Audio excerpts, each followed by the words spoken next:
જય શ્રી કૃષ્ણ.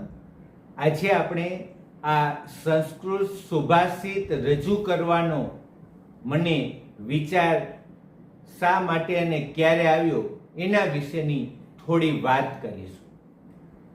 હું વ્યવસાયે સંસ્કૃત શિક્ષક તરીકે હાઈસ્કૂલમાં સેવા બજાવું છું.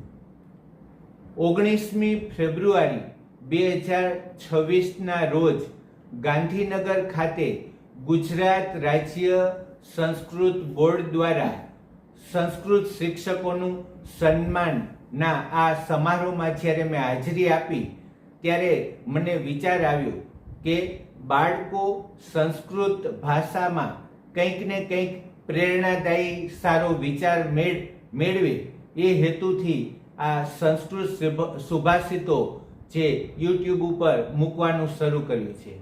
અત્યારના આધુનિક યુગમાં જ્યારે કોઈ પાસે બહુ સમય હોતો નથી, તેથી દરરોજ 1 થી 2 મિનિટનો નાનકડું સુભાષિત જીવનમાં કંઈક ને કંઈક પ્રેરણારૂપ બની શકે એ હેતુથી આ પ્રયાસ શરૂ કરેલ છે.